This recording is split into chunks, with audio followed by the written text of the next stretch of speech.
दोस्तों, कुछ समय पहले इस दुनिया में डायनासोर का राज था। इन दैत्याकार बड़े विचित्र डायनासोर्स ने करीब 14 करोड़ सालों तक इस धरती पर राज किया। इन डायनासोर्स की कई सारी प्रजातियां थीं। इनमें से कुछ शाकाहारी थे तो कुछ मांसाहारी, तो कुछ डायनासोर बड़े ही शांत स्वभाव के थे, वही कुछ डायनासोर बड़े ही हिंसक और खतरनाक थे। ये उस समय के सबसे सफल जीव थे जो अपना जीवन सुकून से जीते थे। लेकिन फिर अचानक इनके साथ ऐसा क्या हुआ? आखिर वो कौन सी घटना थी जिसने इनका नामो निशान ही मिटा दिया? तो ये जानने के लिए हमें करोड़ों साल पीछे जाना होगा और इन डायनासोर्स के अंतिम दिनों को करीब से देखना होगा। तो आइए चलते हैं आज से करीब 65 मिलियन यानी कि 6 करोड़ 50 लाख साल पीछे। आज से करीब 6.5 करोड़ साल पहले इस धरती पर मौसम सामान्य था। चारों ओर सूरज की रोशनी लंबे लंबे पेड़ों से टकराती, समुद्र की ठंडी हवाएं और चारों ओर डायनासोर्स के चिल्लाने की आवाजें। जब ये सारी डायनासोर की प्रजाति बड़ी आराम से इस धरती पर अपना जीवन बिता रही थी, तभी 10 करोड़ साल पहले इन जीवों के साथ कुछ ऐसी घटना घटी जिसने इनके अस्तित्व को ही मिटाकर रख दिया। करीब 10 करोड़ साल पहले एक छोटा एस्टेरॉयड का टुकड़ा जो सुदूर अंतरिक्ष से आ रहा था, वो पृथ्वी से लगभग 20 करोड़ मील दूर मंगल और बृहस्पति के बीच बने क्षुद्र ग्रह बेल्ट में घूम रहे एक बड़े एस्टेरॉयड से जा टकराता है। इस बड़े टकराव से इस एस्टेरॉयड की दिशा बदल जाती है और वो क्षुद्र ग्रह बेल्ट से निकलकर सीधे पृथ्वी की ओर 22,000 मील प्रति घंटे की रफ्तार से बढ़ने लगता है। जब ये एस्टेरॉयड पृथ्वी पर करीब 3,84,000 किलोमीटर की दूरी पर था, तब धरती से शायद डायनासोर का अंत ना होता अगर ये एस्टेरॉयड पृथ्वी के उपग्रह चांद से टकरा जाता। लेकिन नियति को कुछ और ही मंजूर था, इसलिए बड़ा एस्टेरॉयड चांद के एकदम नजदीक से गुजर गया और 40 किलोमीटर के व्यास वाला 2 ट्रिलियन मेट्रिक टन का यह एस्टेरॉयड काफी तेजी से धरती के करीब बढ़ता ही जा रहा था। यह एस्टेरॉयड जब पृथ्वी के वातावरण के संपर्क में आया तो इसकी रफ्तार एकाएक 70,000 किलोमीटर प्रति घंटा हो गई। पृथ्वी के वायुमंडल में घुसते ही घर्षण की वजह से यह एस्टेरॉयड एक भयानक आग के गोले में तब्दील हो गया। ये इतनी रफ्तार से धरती की ओर बढ़ रहा था कि इसने सिर्फ 4 मिनट में अटलांटिक ओशन को पार कर लिया। इसकी चमक इतनी ज्यादा थी कि धरती पर टकराने से पहले ही हजारों जीव इस आग के दहकते गोले को देखकर ही पूरी तरह अंधे हो चुके थे। ये जीव उस उल्कापिंड को देख ही नहीं पा रहे थे, लेकिन उसकी भयानक गर्मी को महसूस भी कर रहे थे। कुछ ही क्षण में ये एस्टेरॉयड मैक्सिको की खाड़ी के पास जमीन से टकराता है और लगभग 35,000 डिग्री सेल्सियस की ऊर्जा वाला ये भयंकर विस्फोट होता है। और विस्फोट लगभग 10 हाइड्रोजन बम के विस्फोट के बराबर था। ये विस्फोट इतना पावरफुल था कि इसके टकराते ही पृथ्वी के लाखों टन धातु अंतरिक्ष में चली गई। टकराव वाली जगह पर 180 किलोमीटर चौड़ा और 20 किलोमीटर गहरा गड्ढा बन गया और इस भयानक विस्फोट के कारण इस गड्ढे का सारा मेटल और पत्थर आसमान में धूल के बड़े बड़े बादलों में तब्दील हो गए।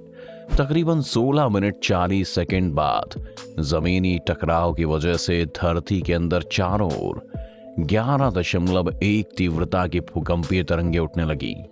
इस वजह से समुद्रों में विशालकाय लहरों का निर्माण हो गया और एक के बाद एक सुनामी की लहरें चारों तरफ फैलने लगीं। भूकंपीय तरंगों ने सभी ज्वालामुखियों को भी सक्रिय कर दिया, जिसके कारण जगह जगह पर डायनासोर्स का विनाश होना शुरू हो गया। कुल मिलाकर धरती के महाविनाश की प्रक्रिया अब आरंभ हो चुकी थी। इस भयानक विस्फोट में रेडिएशन की मात्रा इतनी बढ़ गई जिसके चलते करीब 800 किलोमीटर के दायरे में आने वाले सभी जीव जलकर पूरी तरह राख के ढेर में बदल गए। इस महाविनाश में उड़ने वाले डायनासोर इन जमीनी खतरों से तो बच निकले, लेकिन यह महाप्रलय की शुरुआत मात्र थी दोस्तों। विस्फोट की वजह से जो लाखों टन मेटल पत्थर आसमान में गया था, वो ग्रेविटेशनल पुल के कारण ठीक 40 मिनट बाद आग के गोले के रूप में पूरी धरती पर बरसने लगा। साथ ही धूल का एक बहुत बड़ा तूफान 6,000 किलोमीटर प्रति घंटे की रफ्तार से पृथ्वी की दूसरी तरफ मौत बनकर आ रहा था। ये धूल के बादल कई किलोमीटर मोटे थे, जिसकी वजह से धरती पर सूरज की रोशनी का पहुंच पाना असंभव हो गया। और वहीं हवाओं का तापमान करीब 100 डिग्री सेल्सियस से ज्यादा हो जाने के कारण धरती पर पेड़ पौधों की लगभग सारी आबादी जलकर खाक हो गई। विस्फोट के 90 मिनट बाद धरती का तापमान 200 डिग्री सेल्सियस तक बढ़ गया, जिसकी वजह से जो डायनासोर विस्फोट के इलाके से कोसों दूर थे वो भी इस गर्मी से नहीं बच पाए। और इस भयानक गर्मी के कारण धरती की कुल 90% प्रजाति पूरी तरह खत्म हो गई।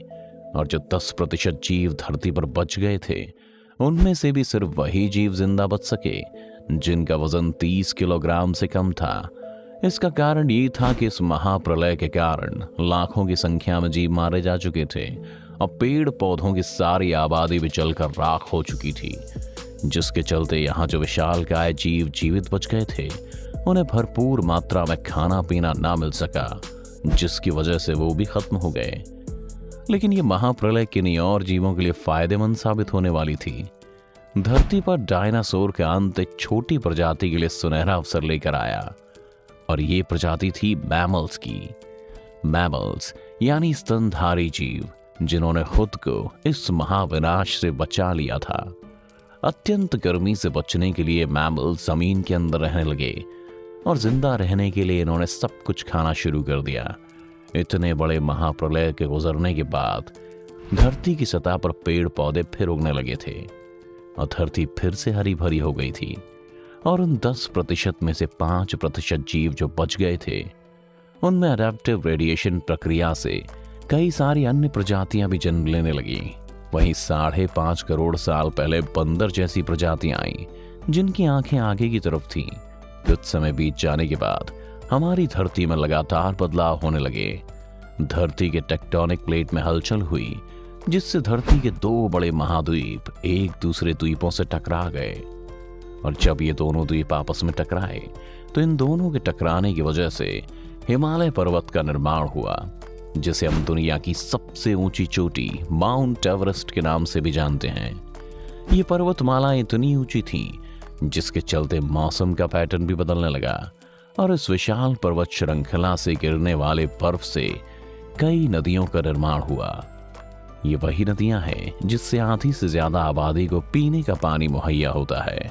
लगभग आज से 1 करोड़ साल पहले धरती का वातावरण एकदम सामान्य हो चुका था, जिसे आज हम देख रहे हैं। मगर हम मनुष्यों ने लगभग इन 100 सालों में जितना प्रदूषण इस धरती पर फैलाया है, उतना किसी भी जीव ने नहीं फैलाया। तो इस तरह से इस विशाल दैत्याकार डायनासोर्स का अंत हुआ। लेकिन अगर आप जानना चाहते हैं कि डायनासोर्स के मरने के बाद इंसानों का जन्म कैसे हुआ, तो आप कमेंट में पार्ट 2 लिख देना। बाकी वीडियो देखने के लिए आपका तहे दिल से धन्यवाद।